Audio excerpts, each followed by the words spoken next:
Today, we're talking about how a Christian should vote this November, what's at stake, and why it's imperative that we cast our vote.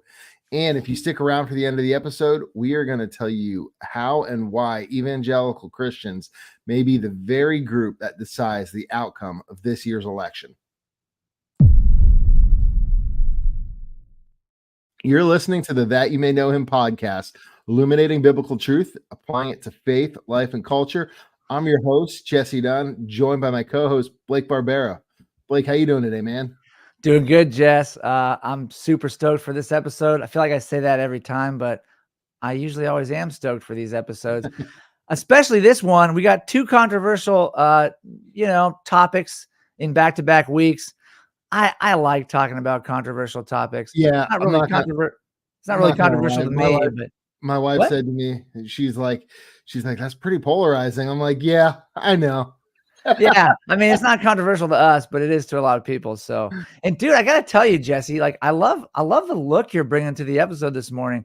Is that like a mid-century hunting vest with like a knit cap? I feel like if I give you like an old double action shotgun, I could take you hunting with like Lord Grantham from Downton Abbey or something. Well, to quote my wife once more, she said that the other day I wore something like this, and I wore this exact thing the other day. Okay, yeah, everybody, I reuse outfits. But I wore this the other day, and my wife said I looked like I was about to host a History Channel special. So nice. Yes, that was exactly the look I was going for, honey. Thank you very much. I feel like we need to nickname you Chesterton with you when you have this outfit on. Is that good? All right. Let's get rolling, man. Kill some birds. All right. So yeah, today we are talking about the upcoming election and how Christians should vote. And why are we going to talk politics on a Christian podcast? So, just to kind of frame this up, I used to be someone who was unsure of this because I thought, hey, we're citizens of a higher kingdom. Mm-hmm. We're not of this world. We're just in it. Just preach Jesus, let God sort out the rest. And a lot of these things used to kind of cloud my judgment about what my role would be in politics and even voting.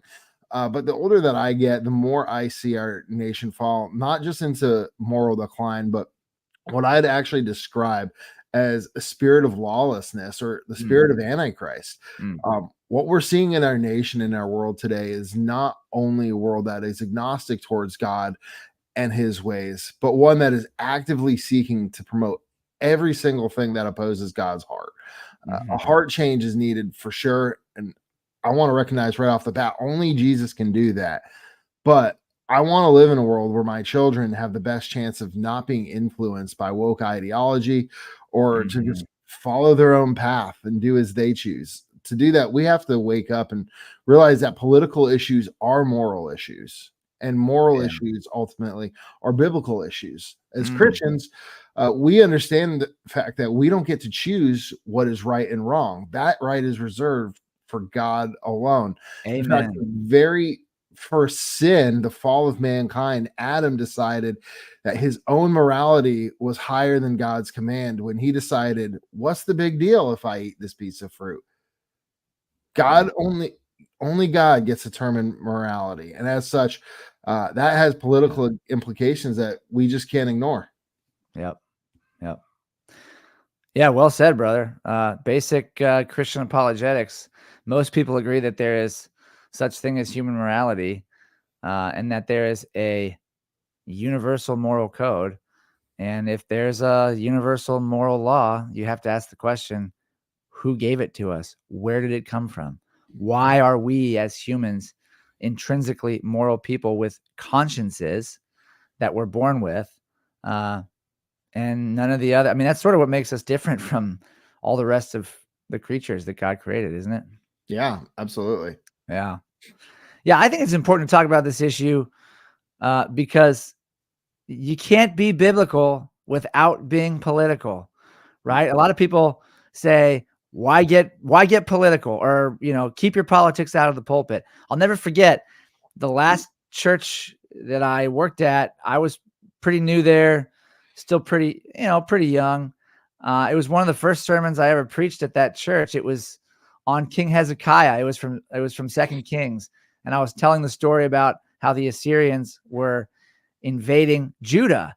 And I made a joke back then. This was probably like, I don't know, 2017 or 18. I made a joke about how even back then in Hezekiah's time, border walls were controversial.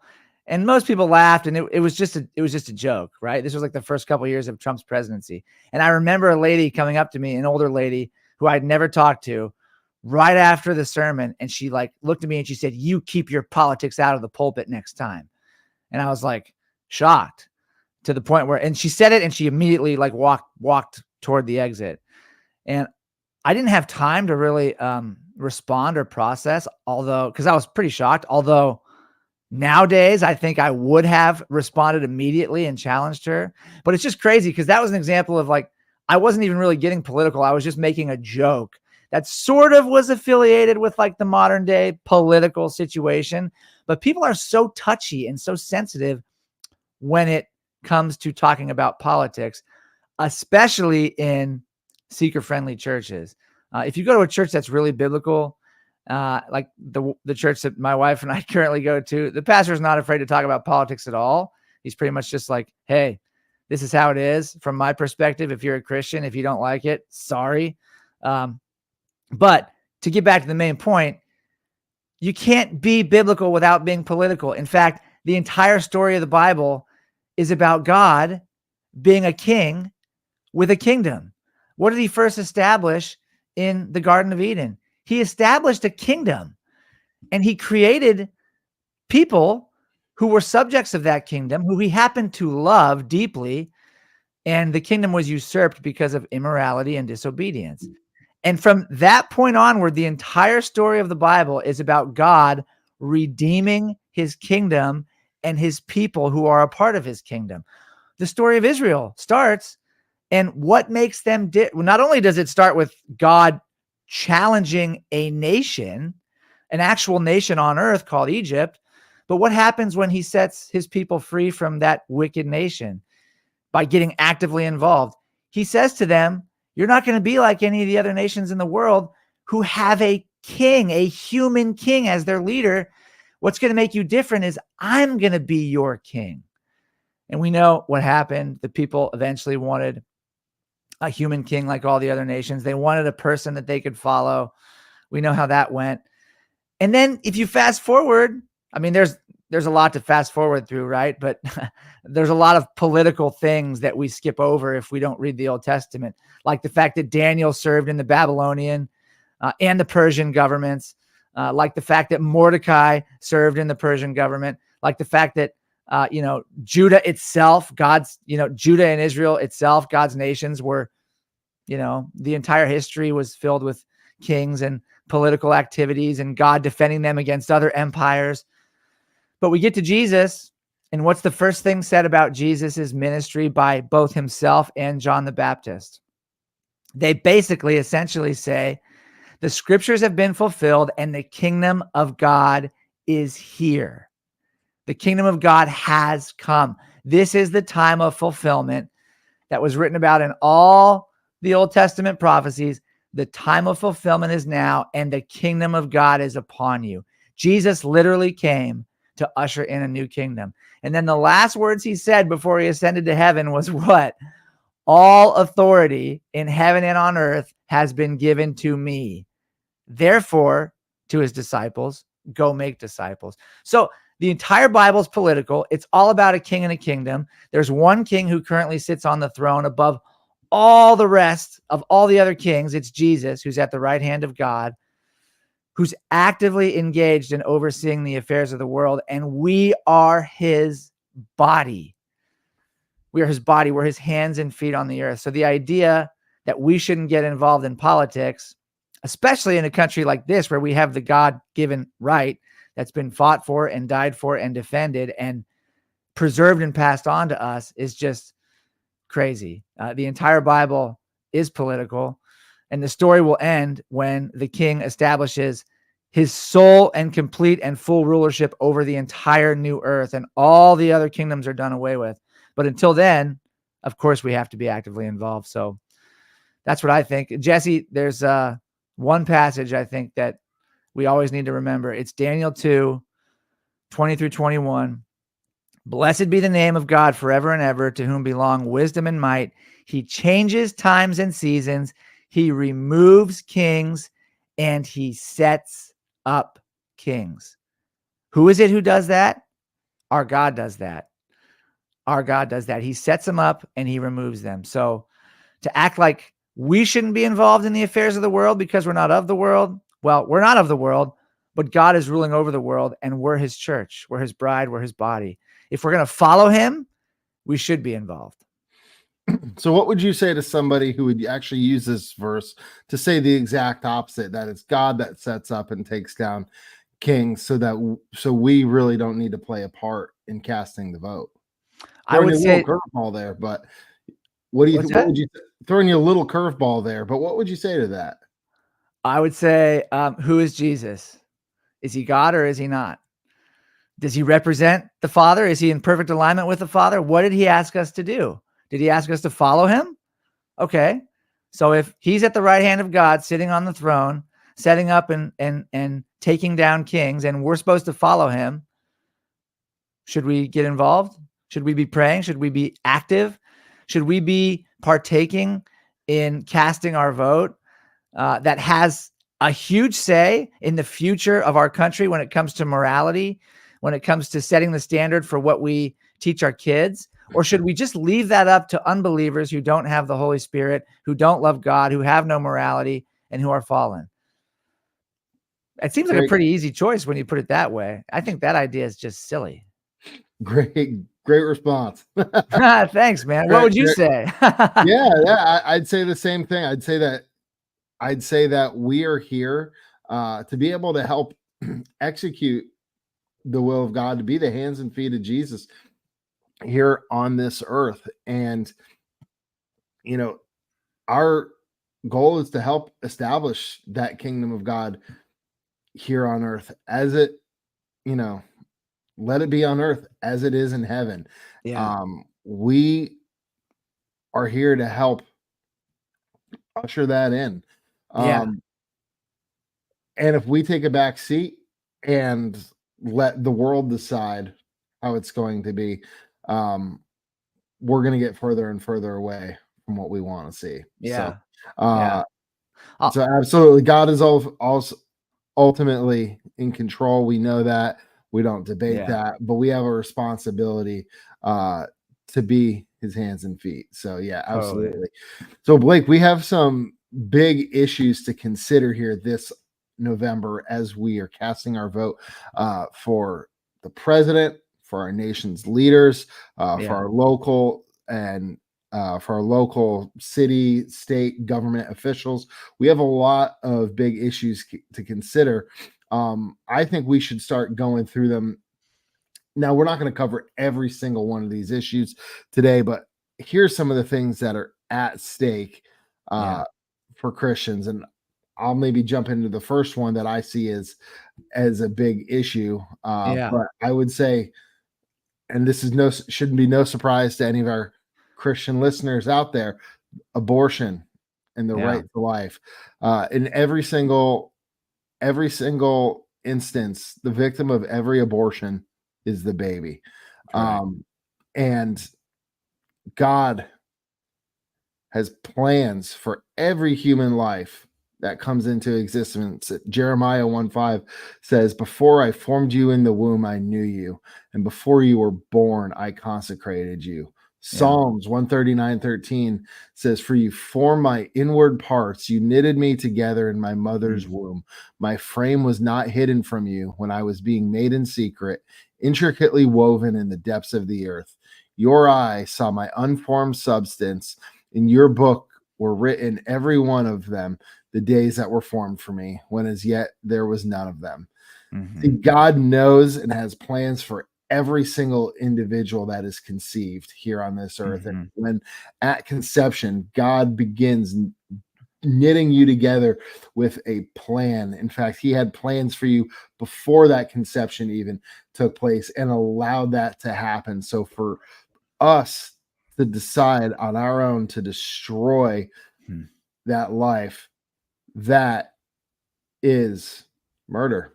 And it is not something that I say to cause shame to anybody who has had the unpleasant and unfortunate experience of having done this earlier in your life. God loves and extends and gives grace and forgiveness.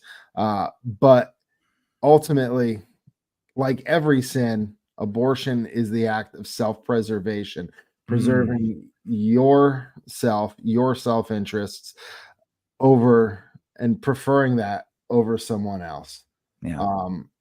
It's wrong, and it's an important issue to consider in this election. And I won't say that Donald Trump has a perfect record on this by any stretch. Hey, Jesse, I think you cut out a little bit, and it sounded like you said Donald Trump has a perfect record. No, I Is that say what you meant? no, I apologize. I would said the opposite. I wouldn't say that Donald Trump Yeah, has a perfect record what I on this. thought. I know a lot of the evangelical vote would much more prefer that he came out and say we're going to do away with abortion. Instead, he has said we're going to leave it to the states to decide. But I'd much rather have somebody who has actually appointed pro-life judges who have overturned Roe v. Wade, and somebody who is willing to be swayed on the matter and let states decide to at least save some, rather than someone who is actively seeking to promote this, going on sex podcasts and talking about abortion and celebrating it, or her VP, Kamala Harris's VP, Tim Walz, having instituted or removed the law, rather, while he was in Minnesota, that would require doctors to save a baby born alive after an abortion, leaving them to die on the table. That is evil. So that is a huge issue this election. Full term babies included. Full term babies born alive, left to die after their failed abortions. And that has happened in Minnesota under his rulership. I've seen different numbers, anywhere from 3 to 5, but that has certainly happened, despite the fact that ABC and CNN in both debates tried to say it didn't happen. It has happened. It has in Minnesota. So that is a big issue, and we need to take that into consideration in who we're voting for this November. Blake, I'll kick it over to you for the next one. What do you think is Jesse? Could I just say a word on that? Sure. Real quick. Yeah. I mean, I despise the fact that the issue of abortion has been so successfully made into a women's rights issue. I understand why people say it's a women's rights issue, but it's not a single profile women's rights issue. It's not about reproductive rights. Like you said at the very beginning, there is a victim in every abortion, and that's the child. That's the human being whose life is being taken. And I would assume in half the cases, that's a female life. And I understand there is an exception that I believe in. It's the exception for life of the mother. If you were a rescue swimmer for the Coast Guard and you were sent out and there were 2 lives that you had to save, but you only had the time and the opportunity to save one and you had to choose, that would be, you'd have to make a choice between one or the other. If the life of the mother is at stake and you have to choose between saving the child or the mother, that's, in my mind, a legitimate exception, because you're at that point, it's a rescue operation. Which life are we going to save? I understand that rape and incest are a big deal for a lot of people. And I would never, I have so much compassion for a woman who's been raped, especially in incestuous rape, who, doesn't want to carry the baby. However, you're still making the aborted baby the victim instead of the guilty party, who's the one who committed the crime against the woman. You're still taking a human life. And I don't think that's justified, as hard as it is. It's certainly not justified in God's eyes. Last thing, the Democrat Party is the party of pro-death. They have abortion clinics outside their Democrat National Convention. They have free abortions for anybody who wants to come and have them outside their convention. This is a main number one issue for them, and they celebrate the fact that taking human life is nothing to them. It means nothing to them because they've made it into a women's rights issue, and they say they're defending women in the name of slaughtering babies, unborn babies. God, I can assure you, God hates that. The Democrat Party's number one issue that they stamp their flag in is something that God hates. It's immoral, it's evil, and it's wicked. And I love the fact that Donald Trump in his first term nominated Supreme Court justices who rightfully turned this back to the states. I wish abortion could be banned at a federal level, not for life of the mother, but it's not going to happen. And I pray to God that if a Democrat gets in there with 2 majorities, which I don't think is going to happen, they don't try to federalize this, because there's nothing in the Constitution that says killing an unborn child is a right that we have. That's all I wanted to say, Jess.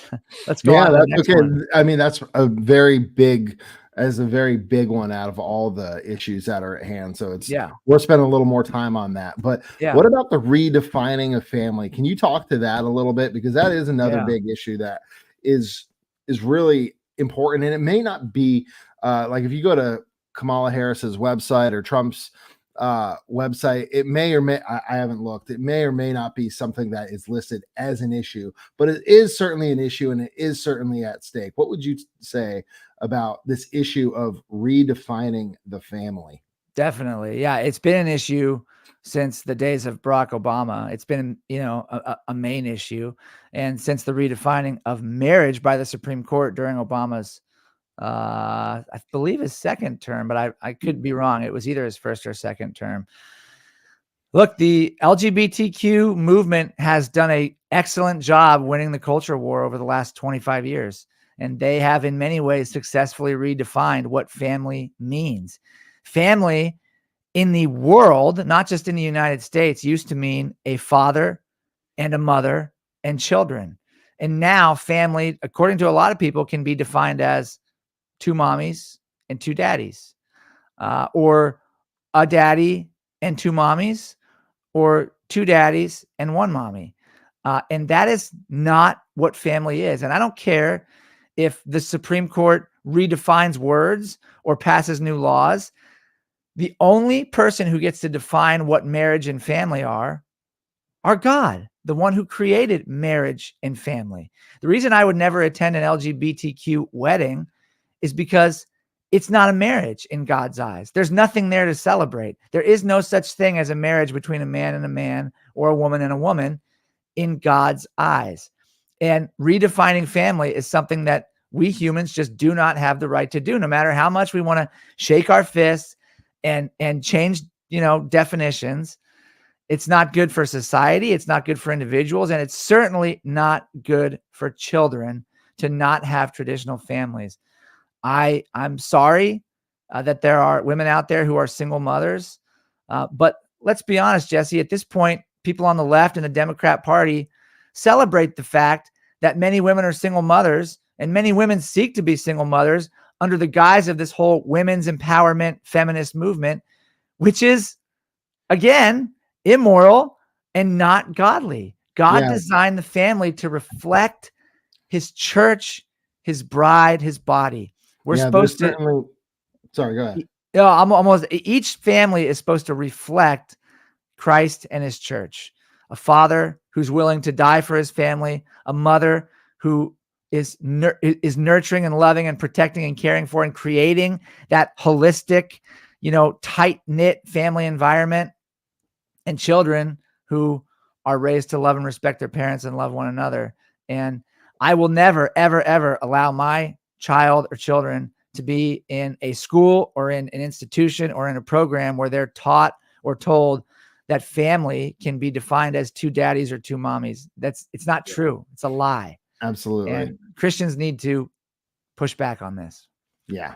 What do you think about it, bro? Yeah, there's a lot to be said on this idea of redefining family. And again, about the single mothers, like, I think even most single mothers probably at some point in their single motherhood come to the realization that, man, this is just not ideal. This is not the way it is. And a lot of them are there not by choice of their own, but honestly by the failings of men who have abandoned their responsibilities of taking care of their child, and of taking care of the mother of their child, which I would say is an absolute fault of our society as a whole, to institute the morals and the ideals in men that we're supposed to be the protectors and providers of our family. That's right. So that is a huge thing that we need to see change as our culture. Along the lines of redefining family, I also want to say that I've seen this idea promoted on the left, that it is not just the parents' responsibility to raise the child, but the responsibility of society as a whole to raise a child. In fact, Hillary Clinton is famously quoted as saying, "It takes a village to raise a child." Right. I would say that is absolutely dead wrong. That is something that is so false. As parents, God has given us the responsibility to raise our children and train them up in the ways of the Lord. A society that wants to take part in that role in influencing and training our children is a society that we need to remove ourselves from, as much as possible, to remove our children from the influence of that, or do what we can to change what is happening so that our children aren't affected by the changes that this society wants to promote. Right. That would probably lead to our next point, the promoting of transgenderism to the children of America. This is a huge issue today. And I don't think I think that there are many Christians that are not awake to what is happening here on this level. It's no longer enough for the left to say, hey, just let us be and let us do our thing. They want to have influence in every part of society, including our schools, our libraries, our social activities. Our schools are a huge issue. There are so many schools that allow their teachers to teach a transgender ideology to our children, giving children the options and actually encouraging children to pick pronouns that are different than what they should be referring to themselves as based on their sex at birth. There are teachers that are promoting children to this and pushing young, influenceable minds into this transgender ideology. We have drag time story hours that are hosted at schools. I live in the Deep South. We both live in the Deep South. And there is a school not 20 minutes from me that has a satanic club in their elementary school. Right. That has a satanic club in And their where do you think that what do you think that's influenced by? The transgender movement is so deeply tied with Satanism, it's not even funny. Sorry, I didn't mean to interrupt. Yeah, I mean, look at like the drag queens in the Olympics and how the spirit of Antichrist was just all in that, mocking the depiction of the Last Supper. I mean, it is satanic, and it is not something that the left is just content to leave alone and let people do their thing. It's something that they're actively trying to influence our children to partake in. And that is a big issue. So our education systems need to have those safeguards in place. And that is an important issue, that laws that will be made will affect how that impacts our children in the upcoming years. Yes. And Jesse, this is another staple of the Democrat Party. They are pro-transgenderism. They are pro-transing our children. In many cases and in many states, and for almost, for definitely the majority of Democrat politicians, they support transitioning children. If a 12-year-old comes to a public school teacher and says, I feel like I'm the opposite gender, in many cases, in many public school districts, the school now can begin acknowledging this child as a different sex without the parent's consent. California is trying to become a sanctuary state where minors can flee to go get sex change surgeries and sex change affirmations. This is such deep self-deception that is brought on by Satan himself. First of all, it's impossible to change your gender. Sorry, it doesn't matter how many surgeries you have. It doesn't matter how many hormones you take, how you dress, or what you change your name to. You are what you are. You can't change your gender. This reminds me of Romans 1, where God says he gives people over to the evil wickedness of their own hearts. He gives them up. People are determined to go against God, and eventually, when they've made up their minds and they've determined to go the way they want to go, God says, okay, you have free will. If that's the way you want to go, I'm going to let you go that way.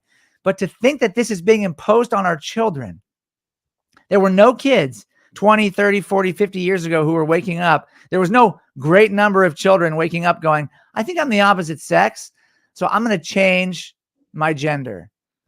That's just not a thing. I know there's people that struggle with different mental health issues, but here's the thing. This is not being talked about enough in mainstream media. It's not being talked about as a main issue, even though it's a main issue to us, and it's a huge issue in this election. Kamala Harris and the Democrat Party fully support the transgender platform and the transing of people and children in this country. Kamala Harris has said that she supports gender transition surgeries for soldiers, for inmates, and for illegal incarcerated peoples paid for by taxpayer dollars. Do you think that God approves of that? He does not approve of that. He hates it. And so before we move on to the next one, I just want to say the reason we're spending time talking about issues, whether they're mainstream issues or not, these are all issues that are up in this election. And it's important, we feel, for people not to throw their support behind someone ad hominem just because they've been told or led to believe someone's more or less moral than someone else, or they don't like someone, or someone's not nice. Or you have to vote based on the issues, not based on is somebody mean or is somebody nice, based on my perception. And that's why we're talking about these issues. And at the end of this, we'll sort of wrap it up by telling you what we think about candidates and blah, blah, blah. But I just wanted to say that's why we're talking about the issues.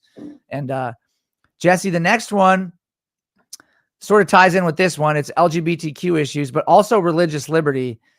And I feel like since we have religious liberty, a First Amendment issue, maybe we can just tie this in with our last one, which is free speech rights and gun rights. So what do you think?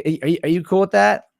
Yeah, let's tie it all in. Yeah. What do you think about, I mean, we've talked a lot about the LGBTQ platform, but how it affects religious liberty. As a last thing for the LGBTQ, well, to the transgenderism issue that we were just wrapping up, just to requote Psalms 139:14. I praise you because I am fearfully and wonderfully made. Correct. Gosh, we have completely, as a society, abandoned that idea and taken on this idea that I was born in a way that I wasn't supposed to be. That is so false and the opposite of what God's word says. So if we're buying into that as Christians, we need to realign our thoughts with the word. All right, moving on. Religious liberty, free speech rights, gun rights, all that. People are going to say, hey, Jesus didn't talk about gun rights in the Bible. And hey, free speech, you couldn't just say whatever you wanted about Caesar. People are going to say all sorts of stuff. And you know what? That may be well and true, but God gave us and put us in a place and time in a society that has these things that we have the opportunity to preserve. We live in a time and place that is unlike what people were living in in the Far East, in Israel, in this day and time. We live in a Yeah. we don't live in ancient Rome Right. where Thank God. it was illegal to be a Christian. We don't live in a country where it is illegal to say what we think, but it's Mhm. becoming that way, and it's Right. becoming that way more and more, and they're trying to push that. And to that, I would say that God desires for human thriving. God desires for human thriving, Mhm. and to be able to protect ourselves from a tyrannical government, to Mhm. be able to protect and to be able to exercise religious liberty, to be able to freely proclaim the name of Jesus and what is right and what is wrong. We need free speech rights. Mhm. We now, granted, we could all say, you know what, these things don't matter, and we could let it come to a time where Christianity is actually outlawed. You're Mhm. not allowed to proclaim your faith. You're not Mhm. allowed to proclaim what is right. Mhm. You're not allowed to defend yourself, and we'll see where that gets us. You know what? The church has thrived under persecution for centuries, and maybe it will come to that one day.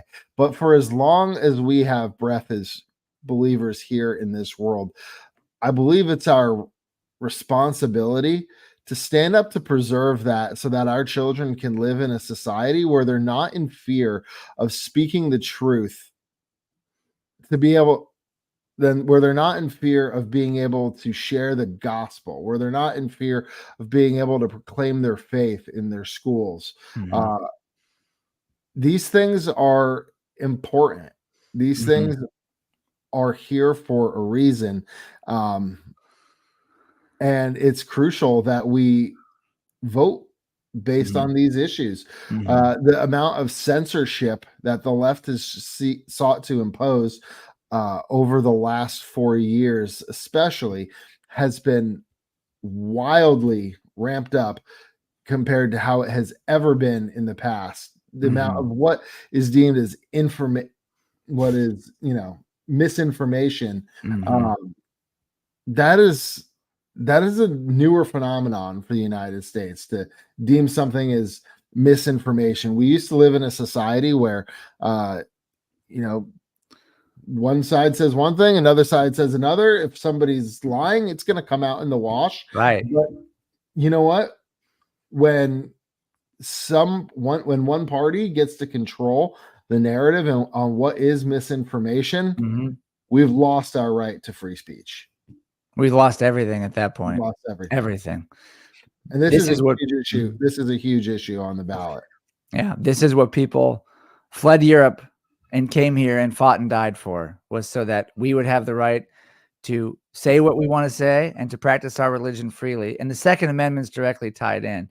I mean, Jesse, you like we said, you look like you're ready to go duck hunting with Lord Grantham. So I feel like Chesterton over here should be talking about which shotgun he's going to take on the next waterfowl hunting trip. But seriously, the Second Amendment is all about protecting ourselves from a tyrannical government. That's what it's about. And to lose that, it's not as important as losing the First Amendment. But honestly, if you lose one, you lose the other. And which party is it that's constantly talking about misinformation and censoring speech? I mean, Hillary Clinton is on record recently in an interview saying that if we don't force social media platforms to censor misinformation, we lose all control of everything. Well, maybe you, representing the federal government, shouldn't have control of every aspect of our lives. Tim Walz, the vice presidential candidate on the Kamala Harris ticket, is on record as saying the First Amendment doesn't protect people against misinformation. Actually, Governor Walz, that's exactly what it protects people against. People can say what they want to say. American citizens have the right to be wrong. And instead of trying to censor speech, why don't we and use ad hominem attacks against the political candidate who you're against. Why don't we have free and fair debates and let people decide for themselves what they think is right and wrong? I think that's better than trying to censor speech. Thankfully, there's people like Elon Musk who have put their reputations and fortunes on the line to fight this battle, and I pray that they continue. But there's no mistake about it. If you don't think this is a main issue as a Christian, you're wrong. If we lose our right to free speech, we will lose the ability to practice our religion freely. It is a guarantee. It's a guarantee. And so if you're a Christian and you don't care about this issue, I urge you to start caring and start doing your research. Start paying attention to what's going on. Yeah. Jesse, there's two more for us to talk about. I'd like to tackle the economy next, if you don't mind. Go for it, bro. So the economy is a huge issue right now. The last 4 years have been absolutely disastrous for the United States. Inflation is up 25% over the last 4 years. The American dollar has lost 25% of its value. It goes 25% less further than it used to. The price of groceries has doubled. Now, that's just one thing that's increased in price. Mm-hmm.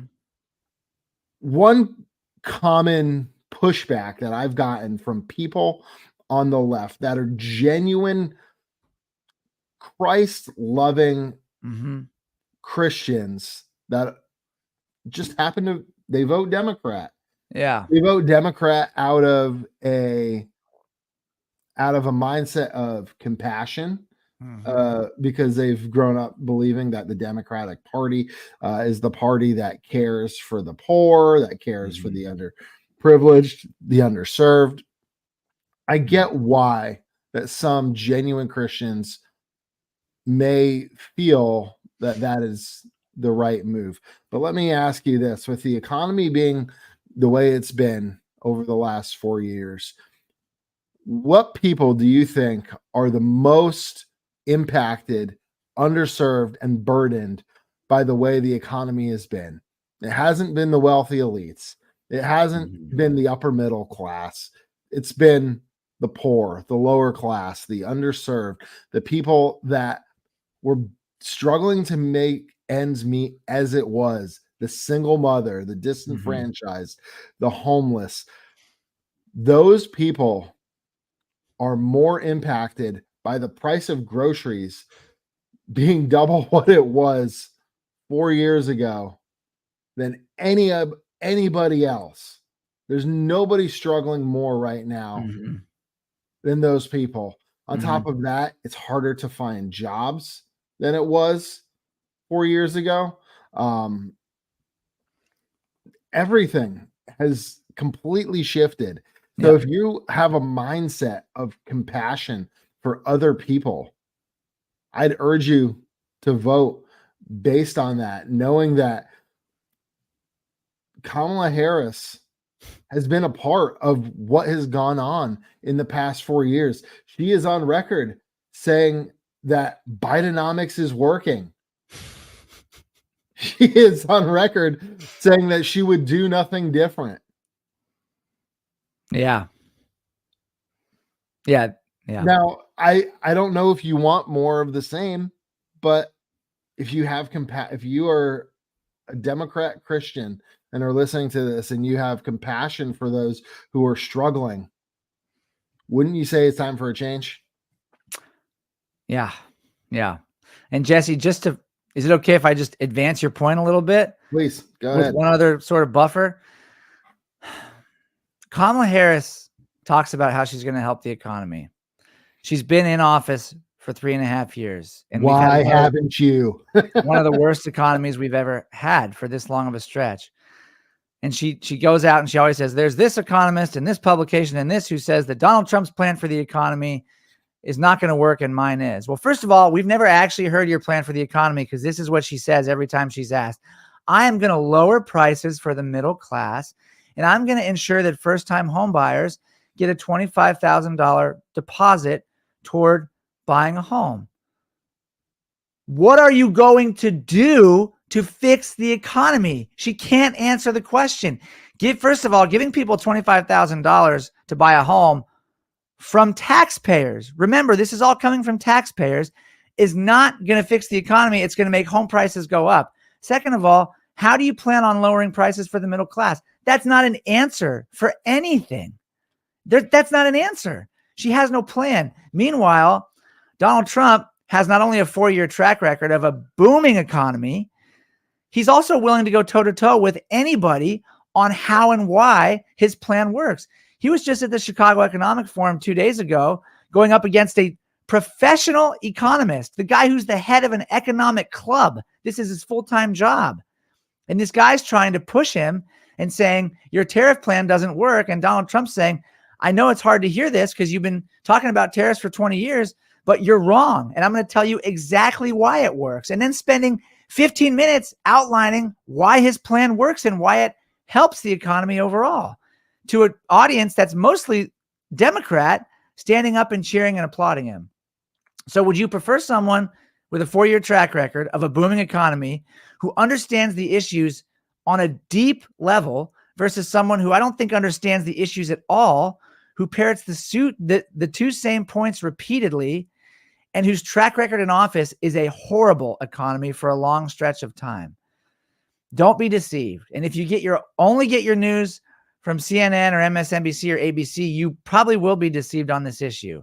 When it comes to the economy, most Americans, the majority of Americans, believe Donald Trump is going to do a way better job than Kamala Harris, and there's a reason for that. He's done it. Absolutely.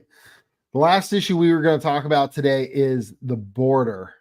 So, yeah, Blake, this is another interesting one. Yeah. Because this is, I feel, is often an issue that is referenced by compassionate Christians that tend to vote Democrat as a reason as a reason for why they're voting Democrat, because they feel that we should have compassion. They feel we should have compassion on those that are, coming into our country and need help. Right. I'm not against having compassion on those, but people, in fact, I think that's a great heart. But what would you say to those who would want to vote Democrat and continue to allow our border to remain as it has been? I would say you lose your ability to practice compassion the more and more, the further and further this issue goes without being resolved, and the more and more illegal immigrants, migrants who are unchecked, unfiltered, and unknown come pouring into our country by the millions.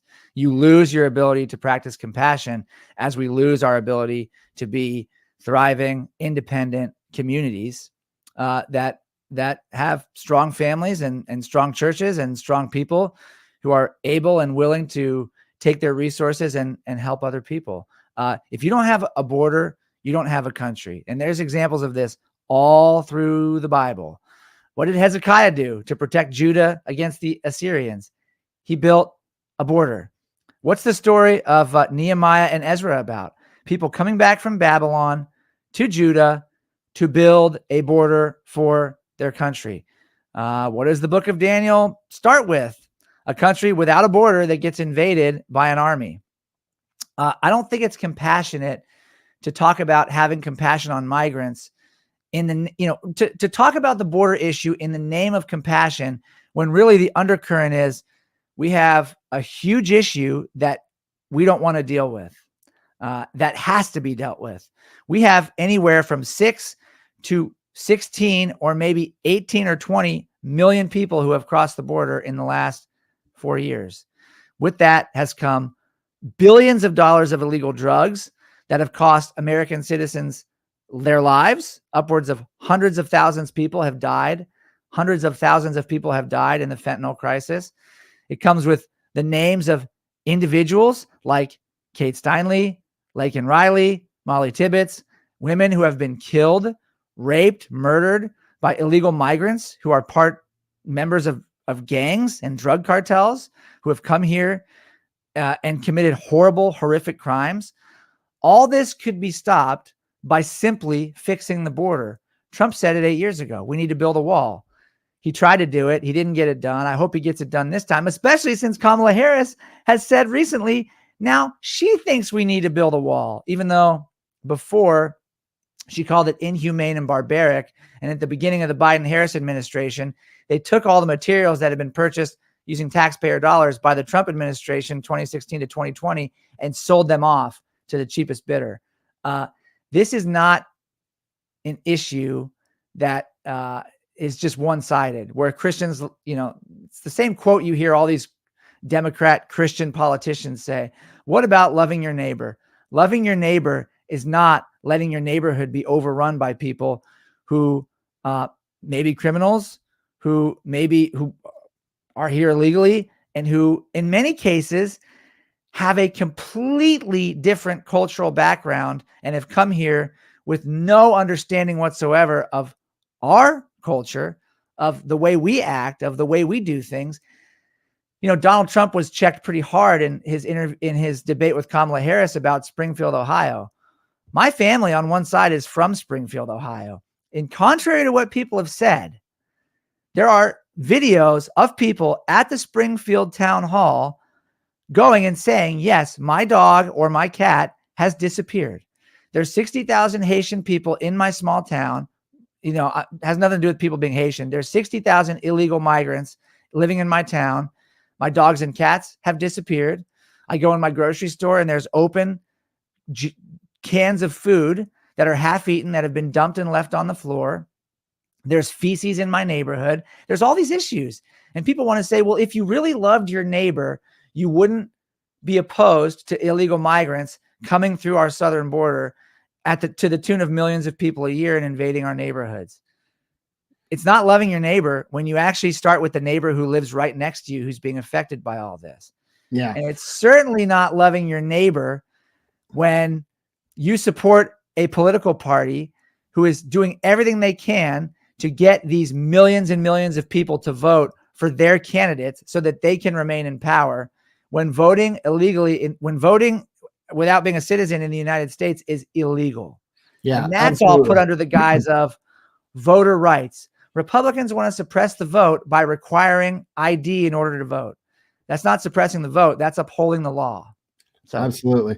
And one thing I'd like to say to this too is we're not opposed to immigration. In fact, immigration is great. My parents and grandparents are immigrants. Yes. My dad moved to the United States from France when he was 9 years old. Yep. He did it legally, and his mom and his stepdad insisted that they assimilate into the culture, speak English in the home, and become Americans. And then my dad went and volunteered for Vietnam and fought for his country. That's an example of somebody who has decided to assimilate into this country and do it the right way. Right. My grandparents on my mom's side fled communism that came after World War II into their home country of Hungary when the Russians came in and forced them out of their home at gunpoint. They fled to the United States. They came through Ellis Island and did it the right way. They came here and they were documented, and they built a new life in the United States because they knew it was a land of freedom and opportunity. So I am not against immigration. I am here and an American today because my parents were immigrants. Yeah. However, we can't allow people to come here unchecked and allows them to change American culture and change this country and not assimilate and start grabbing cans of food off the shelves at stores and eating it right there. And I mean, what we're seeing happening today is not just an ignorance of what's happening at the border. What we're seeing by the left is actually a purposeful importing of illegal immigrants into this country to flood our country with people that if we give social benefits to them, the Democrat Party believes and assumes that they will vote on their behalf to keep them in power at the elections. Why else are we not requiring voter IDs? Yet we're flying in migrants undocumented from around the world and dumping them off in our cities. Not only are they just dumping them off in our cities, they are putting these people into what are historically swing states to sway the vote. There is a calculated and definitive plan and agenda in the works here, a reason why the border has not been secured. We need, as Americans, to stand up to this. We need to have law and order and decency. And we're all here for people that want to resettle and start a new life, if that's your honest intention. But there's ways to do it that don't mean just come through the border however you want. People are dying in transit to the US. There's no mercy and justice in that. Millions of children trafficked. When millions of children are trafficked and people are dying in the beds of cargo trucks from heat exhaustion and dehydration that are on their way over to the US, that are brought here by mules. It's just not, that is not God. And as Christians, we need to understand that, and we need to say, hey, like, I'm going to vote for a better way. Right. So, and for a legal way. And not only that, what do we say to people like our good friend, Pastor Carlos, or like our good friend, 𝗎𝙪𝙗, people who have spent years and years of their lives and thousands of dollars to immigrate to this country legally. And while they're in that process, which takes them a huge commitment, but like our friend Pastor Carlos says, I'm not going to be here illegally. If I lose my green card, I'll go back, even though it's his dream and it's been his lifelong commitment to become an American citizen. They, as they're in process of becoming legal citizens, have less benefits and rights than people who are here illegally, who get all kinds of benefits for coming across the border illegally. And in many cases, they go and vote without being legal citizens. But what do you say to people who do it the right way? When a government pen comes along and just gives amnesty to millions of people at once who did it illegally. I mean, it's just not right. Yeah. All right, Blake, we got to wrap up. We got to wrap up on those issues, because we got to cover this one crucial topic before we say goodbye for today. We promised we would. We promised we would. There is, we did promise we would, but before we even get into that, listen, there are a lot of Christians.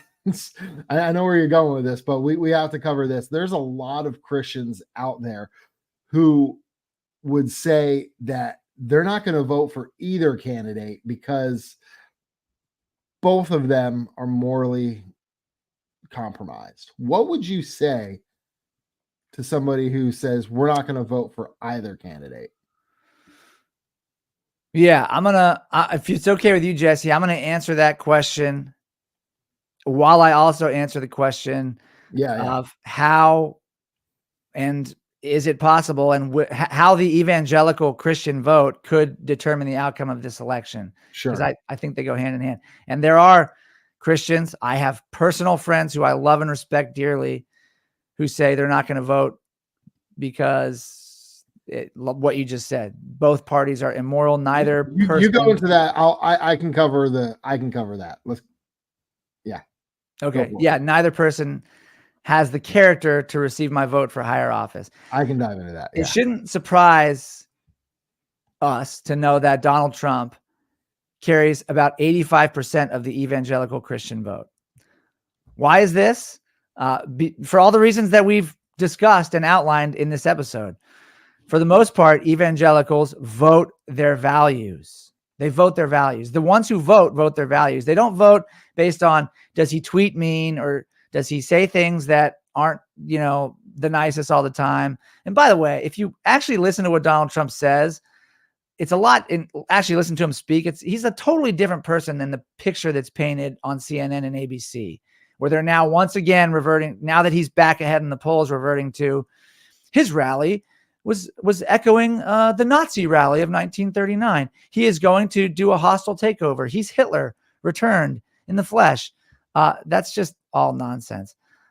But Jesse, it should surprise people, and it surprised me to know that about 35% of evangelical Christians are not planning to vote in this year's election. This is according to Barna, and this is upwards of 30 million people. Donald Trump carries 85% of the evangelical vote, and a third of evangelicals are not planning to vote in this year's election. And those are the people that I think we really want to talk to right now.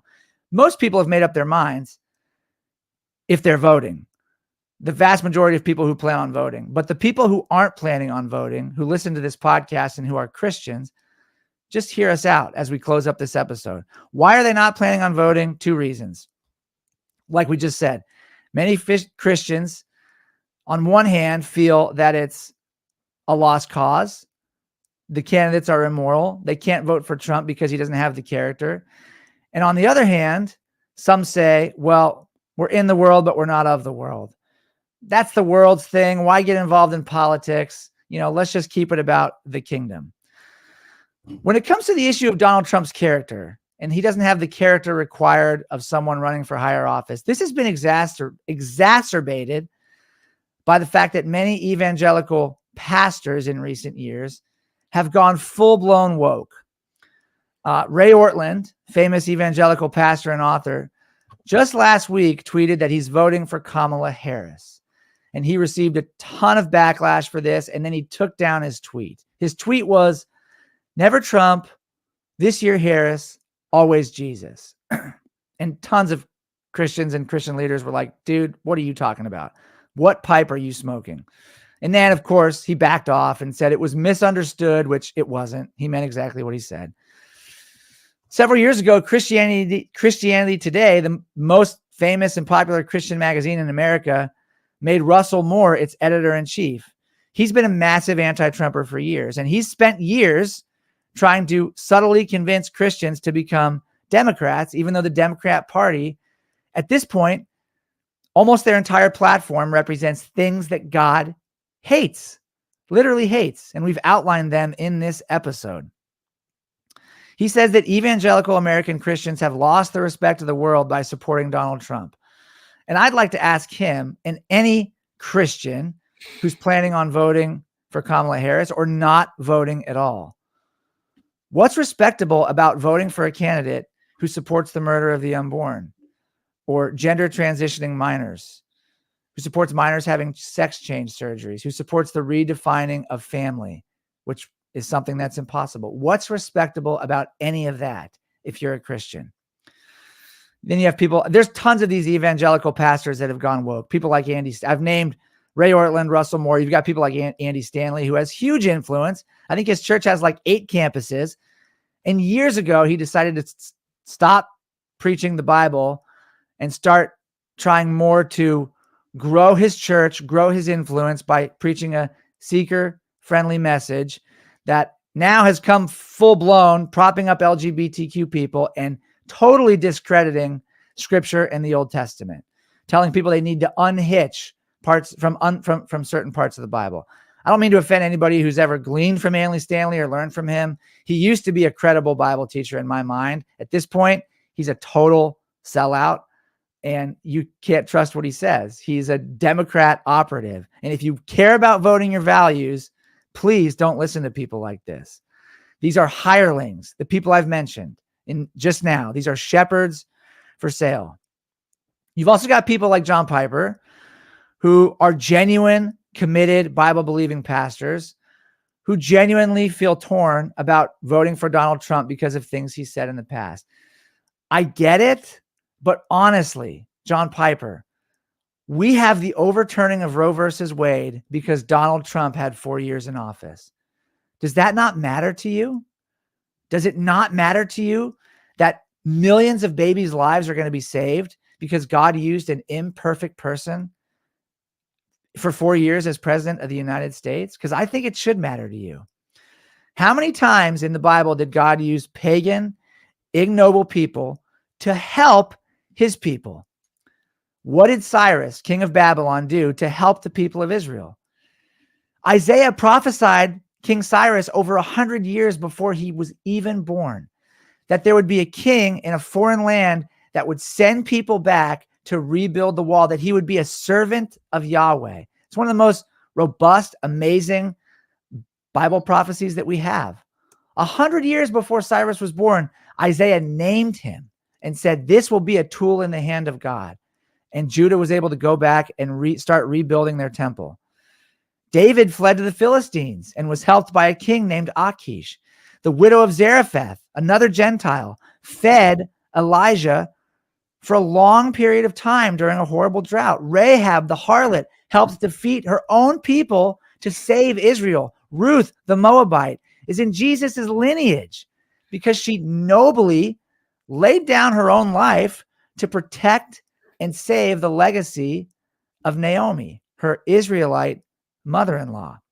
We could go on and on and on in this. How many people in the Hall of Faith, Hebrews 11, had serious moral failings at some point in their life? Jesse, King David had one of the worst moral failings we read about in the Bible. He had a man killed because he committed adultery with the man's wife, and yet God used him, and God called him a righteous man. So how is it, with all that being said, that 30% of evangelicals are planning on not voting? It's because they've been duped into thinking that they should vote ad hominem instead of voting their values. They should wait for a person who's noble and righteous and Savior, Messiah-like, before they cast their vote for that person. And I'm here to say there's only one Savior, and that's Jesus. And he's already on the throne. So don't look for a presidential candidate who's going to live up to the standard of being perfect or even being thoroughly, unabashedly Christian, because I don't think we're at the point where we're probably ever going to see that again in this country. But when you have an opportunity to vote for someone who's going to clearly uphold Christian values way more than the other person who's clearly going to tear them down, you have an obligation to vote. And when Donald Trump carries 30% of the evangelical vote and you're one of the ones who's not going to vote for him, if we have Kamala Harris in office for the next 4 years, promoting the transgendering of children, promoting abortion law at the federal level, a border that will continue to be a huge problem, an economy that will probably continue to be a huge problem, you have yourself to blame. Because by not voting, you are, as an evangelical Christian, you are casting a vote for Kamala Harris. And for me, that's way worse than voting for Donald Trump. Absolutely. So to Christians out there who would say that I can't vote for either candidate, there's too much immorality on both sides, neither of them has the character to attain higher office or receive my vote. To your point, Blake, we're not looking for a savior. We're not looking for someone to be perfect. In fact, we're not even looking for someone to have the qualities of an elder or an overseer. I've heard it referenced so many times that, well, you know, Donald Trump is intemperate and he doesn't display the qualities listed in 1 Timothy and Titus. He's not a pastor. He's not an overseer. He's not an elder. He's not a shepherd.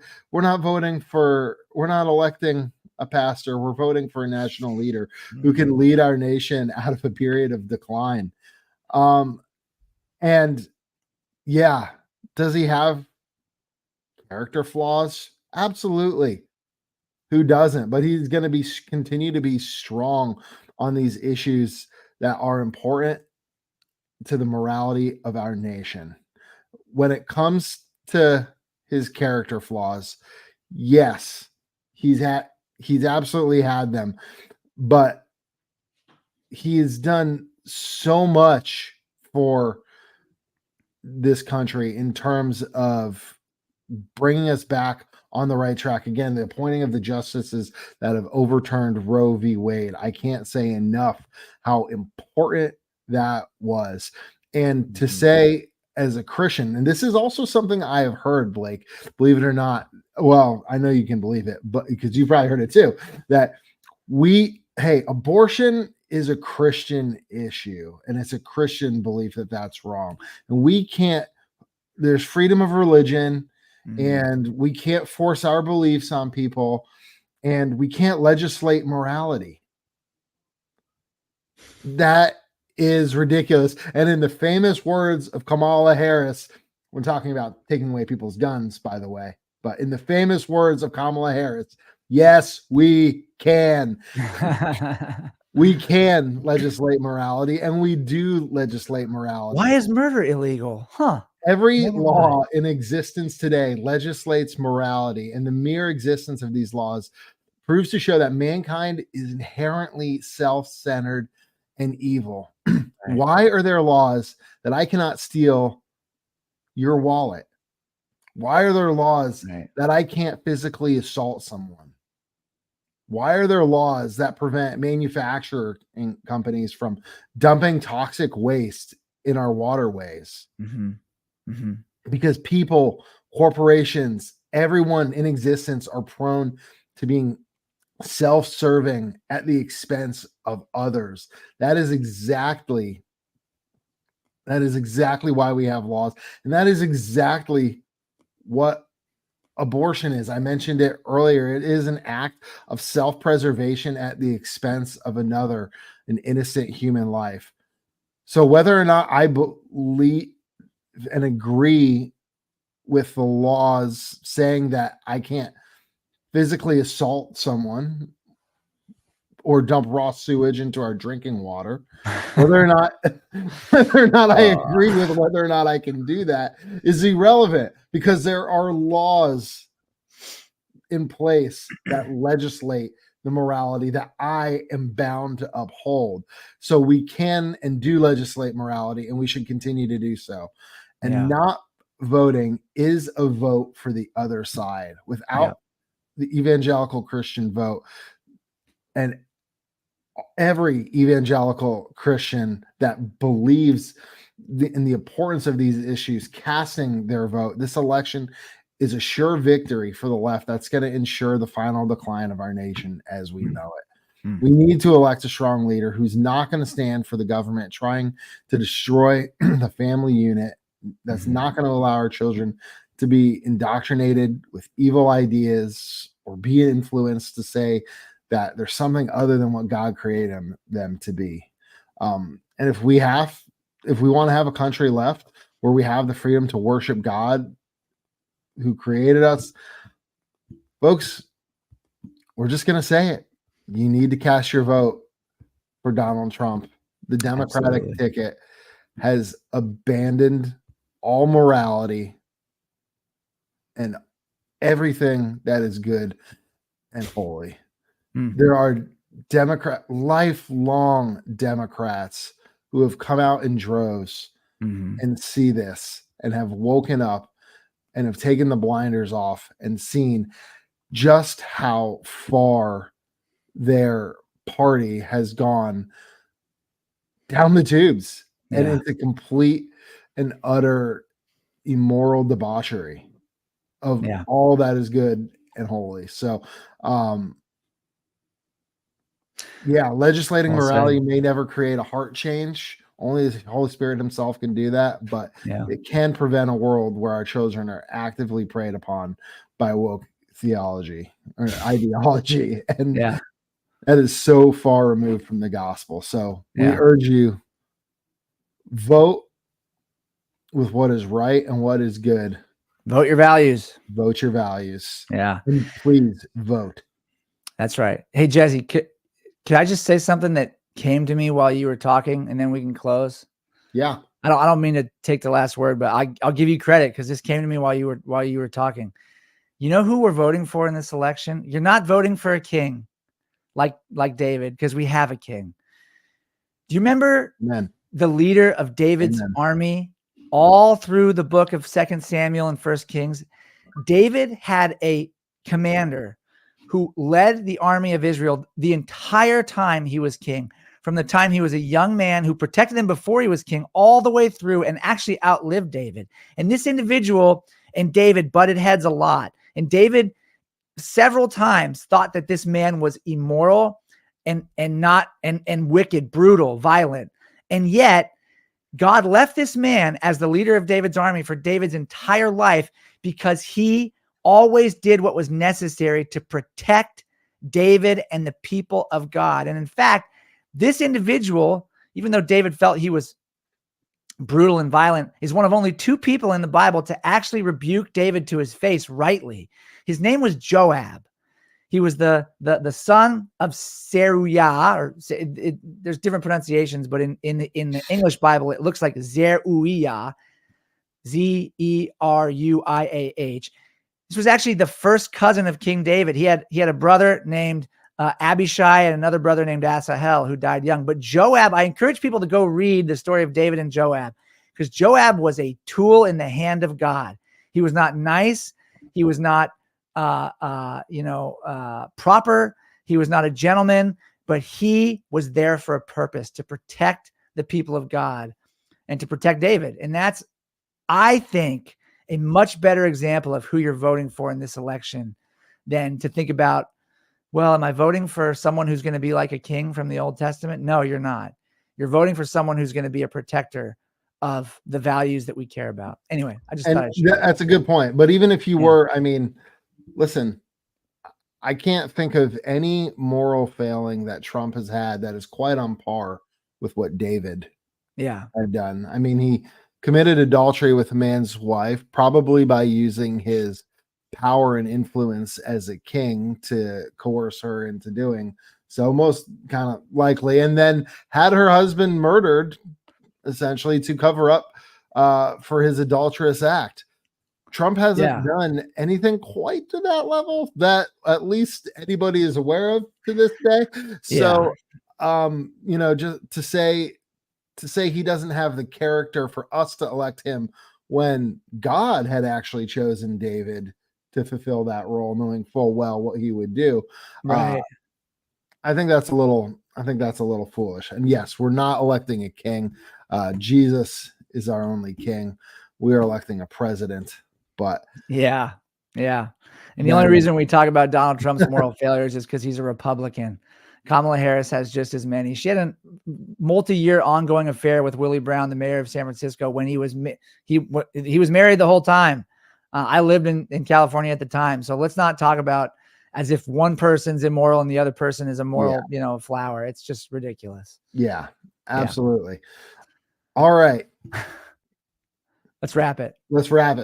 You want me to wrap it? Yeah. You've been listening to the That You May Know Him podcast, illuminating biblical truth and applying it to faith, life, and culture so that you can know and love and walk with Jesus like never before.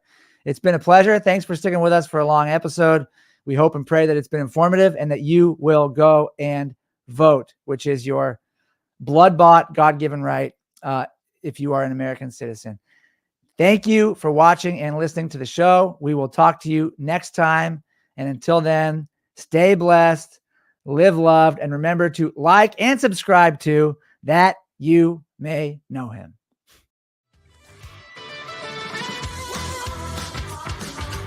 If you enjoyed this episode, don't forget to subscribe. Also, please consider giving us a 5-star review and telling your friends to subscribe as well. We're available on Spotify, Apple Podcasts, iHeartRadio, or wherever you listen to podcasts. Also, don't forget to subscribe on YouTube and check out our website for tons of free, biblically based content like Bible studies, devotionals, articles, and Bible teachings. The That You May Know Him podcast is produced by That You May Know Him Ministries, Durham, North Carolina. You can visit our website at thatyoumayknowhim.com.